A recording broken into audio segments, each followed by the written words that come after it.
Partai Buruh Negara Sejahtera. Partai Buruh Menang, menang, menang. Partai Buruh Menang.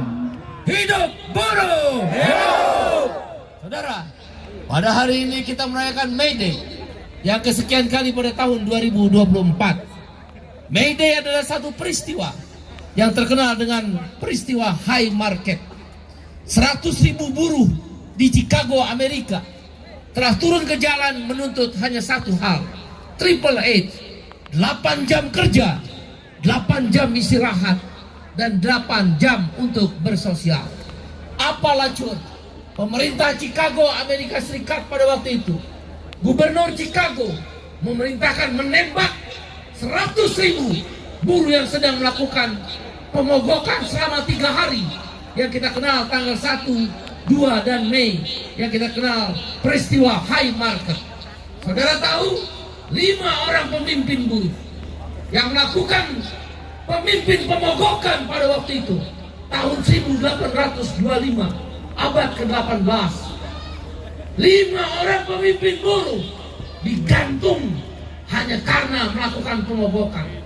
Gubernur Chicago memerintahkan, terkenal dengan peristiwa high market, 5 orang pemimpin buruh digantung di depan alun-alun yang dikenal lapangan high market, di depan orang banyak, setelah membantai 100.000 buruh di Chicago yang melakukan pemogokan.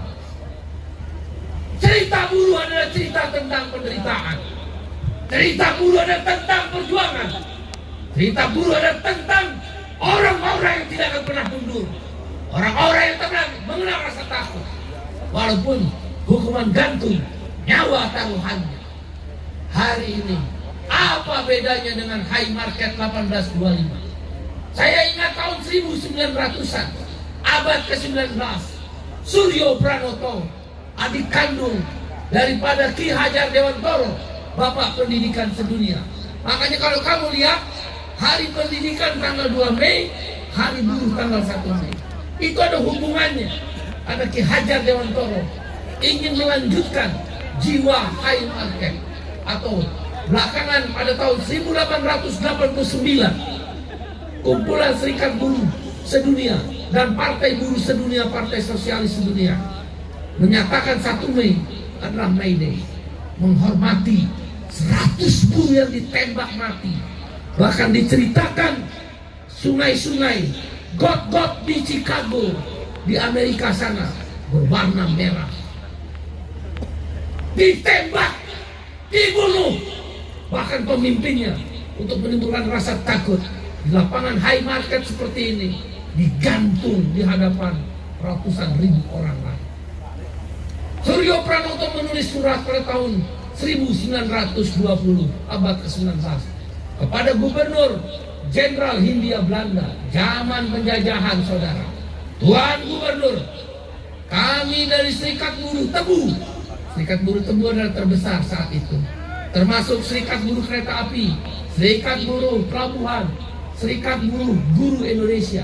Jadi kalau PGRI menyatakan diri tidak Serikat Buruh, itu hak historis, tidak menghargai sejarah. Tuan Gubernur, kami meminta buruh tebu di seluruh Indonesia, khususnya di tanah Jawa, naik upah minimum 1 gulden per bulan. Kau bayangkan saudara, tahun 1825, 5 pemimpin buruh di dunia digantung, 100.000 orang dibunuh dengan kejam, diberondong, mati semua 100.000. Hanya memperjuangkan jam istirahat 8 jam. Hari ini kita pun masih berjuang. Bagaimana buruh-buruh tekstil, garmen, sepatu, jam kerja yang panjang, lembur yang panjang. Andaikan upah kita layak, andaikan upah buruh layak, kita tidak perlu lembur. Kehidupan sosial kita terganggu karena upah murah lah yang membuat kita lembur. Apa bedanya dengan tahun 1825? Kaum buruh adalah cerita tentang penderitaan. Kaum buruh adalah cerita, buku demi halaman adalah penderitaan. Dan karena itu para buruh, serikat buruh, sekarang kita mendirikan partai buruh, terus berjuang. Suryo Pranoto tahun 1920 bicara upah minimum. Hari ini upah minimum pun kita bicarakan. Bagaimana mungkin negara memutuskan kenaikan upah sebagai daya beli purchasing power para buruh, petani, nelayan, dan kelas pekerja lain di bawah inflasi. Inflasi 2,8%, naik upah 1,58%, buruh nombok 1%. Kan cerita tentang penderitaan. Masa kamu mau diam saja? Masa kamu berdiam diri di rumah? Masa kamu biarkan partai-partai politik itu terus berkuasa? Mereka adalah para pemilik modal. Mereka adalah para pengusaha yang menyetir, mengendalikan hidupmu, mengendalikan upahmu, mengendalikan masa depanmu. Bagaimana mungkin inflasi 2,8%, naik upah hanya 1,58%? Itu bukan naik upah, turun upah, rombok.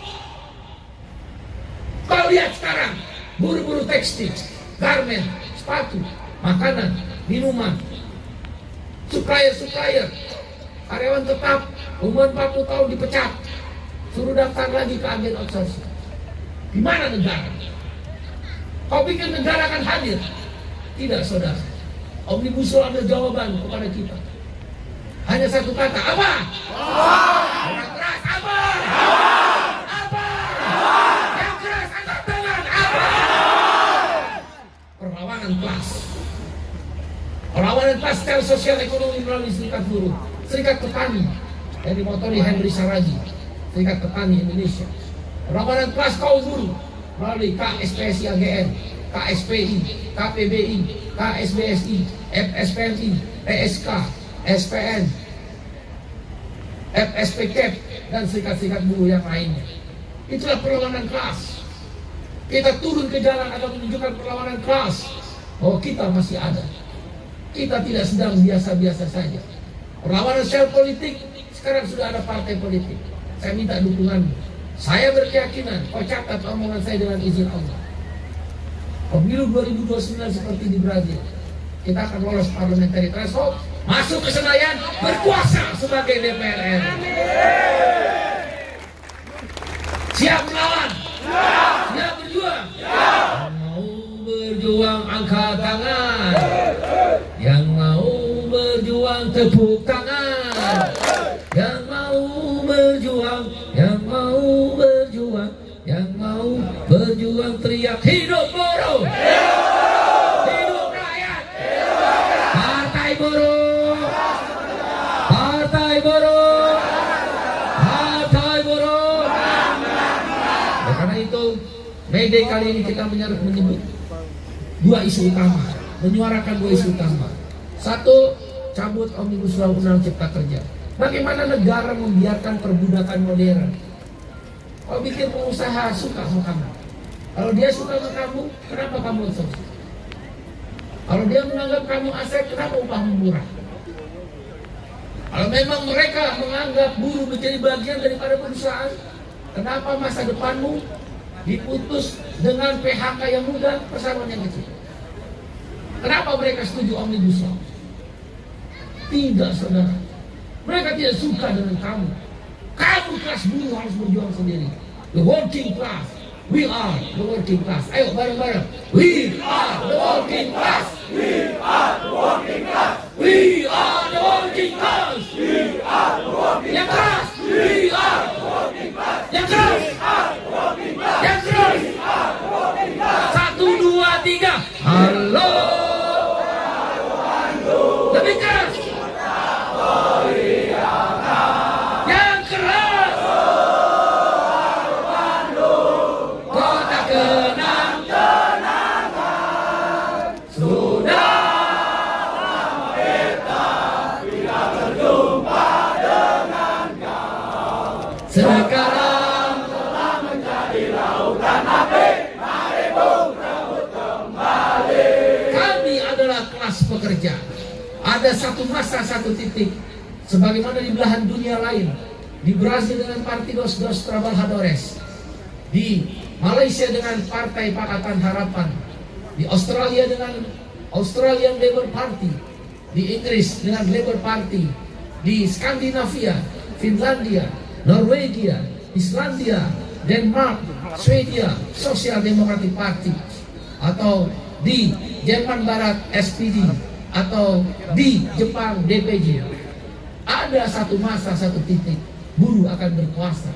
Saat buruh berkuasa, upah layak, hapus outsourcing, dijamin buruh perempuan dilindungi ketika mengambil hak-haknya. Tidak ada lagi karyawan kontrak tanpa periode. Petani akan mendapatkan lahan yang disebut reforma agraria. Kedaulatan pangan akan kita berikan kepada kaum petani. Siap berjuang? Karena itu, yang kedua, gerakan kita adalah hostus, hapus outsourcing, tolak upah murah. Apa gerakan kita namanya? Yang keras apa? Kepanjangannya apa?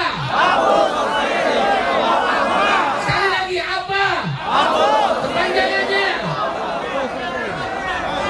Selamat berjuang. Terima kasih. Assalamualaikum warahmatullahi wabarakatuh.